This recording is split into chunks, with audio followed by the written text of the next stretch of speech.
Coming home in the evening, each day much on my mind fast.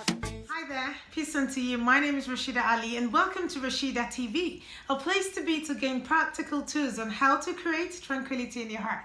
Now welcome to another Q&A segment of Rashida TV, and today's question comes from Mariam, and Mariam writes, "Hello Rashida, I live in a city where people come and go a lot, and I tend to see that most of the friends I make always leave after a while.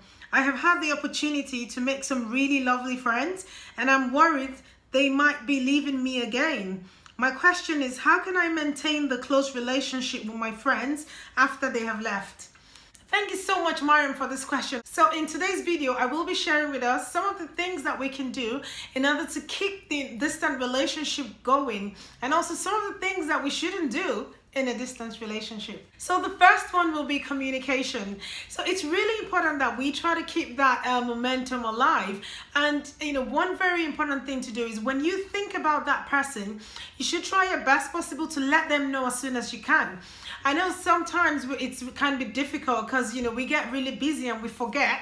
So that's the reason why once you remember, just try and send a message. And it's so easy now because you don't have to send the real long messages. There's so much lovely images out there that you can just send to them. It could be a heart shape, or it could be something just saying missing you or thinking about you. So the second one will be always trying to keep in touch through pictures. So when old pictures or new pictures, so maybe if you find a picture that you took together, just send it to them to, that brings that memories, the good times you've been together. And also new pictures as well. Maybe things that are happening now, like new things in your life, maybe more kids or a new job, things like that. Just sending it to them. They would feel like they're still a part of your life, and they feel that, oh, this person still values me as a friend.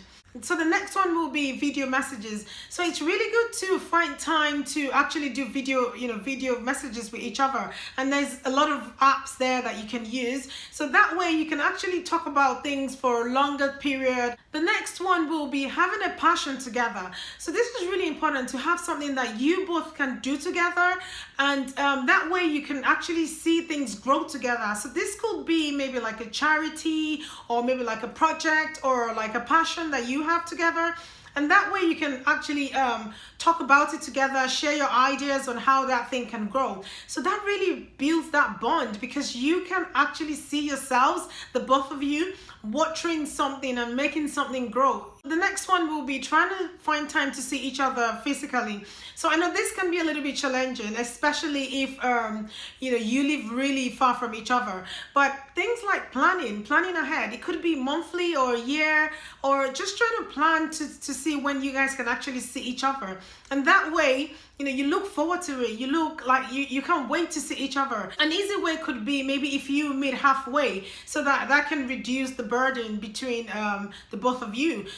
So as much as we're trying to keep in touch with each other, trying to make sure we don't lose contact, it's really important that whatever time we spend with each other, whatever the communication we have with each other, we have to try and make sure it's valuable and something that's meaningful. So you want to make sure that you don't do some things. So what are the things that we shouldn't do? The first one will be, we should try not to talk too much.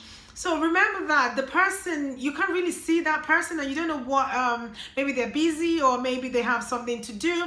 So you want to try to probably ask them beforehand and say, oh, is this a good time to talk, or is this a good time to chat? So that way they can tell you. Because if you don't do that, and you're trying to chat with them, or you're trying to talk to them, and they're quite busy, or they are trying to do something, they might not give you that the attention that you need, or the audience that you need. And if you don't get that, then you start to feel like, oh, maybe they don't like me anymore, or maybe they don't want this relationship, which might not be so, but it might not be the right time. So the next one will be to try and always stay positive when you're talking to that person.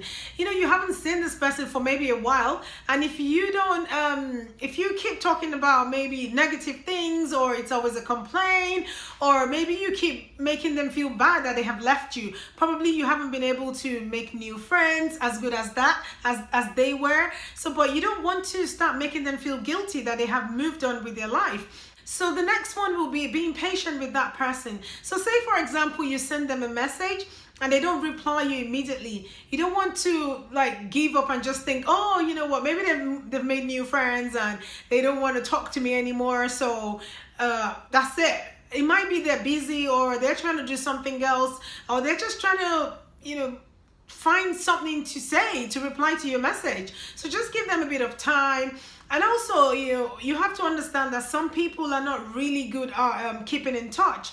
So if you find out that the other party is like that, don't take it personal. Try, if you find it easier to keep in touch, then it's okay to make the move. As long as you get a good reception when you make the move, then it's okay. So finally is to try not to leave the gap between when you contact each other for too long. So you want to try to try and be in touch as soon as you can, because if you leave it for too long, then that love or that relationship that you've built, it can go away, because it becomes harder to actually talk to each other when you see each other, or when you speak to each other. So Mariam, this is my ATO cue, and I hope this has helped. Now it's your turn. I'd love to hear from you. I'd love to know what your takeaway is today. Please leave a comment below. Did you like this video? Don't forget to subscribe to my channel, and please share with your friends and families. Remember, having tranquility in your heart is the key ingredient to having a successful and a happy life. Thank you so much for watching, and God willing, I'll catch you in the next episode of Rashida TV. Coming home in the evening, each day much on my mind. Fast pace of living in the West with such little time, causing folks yell at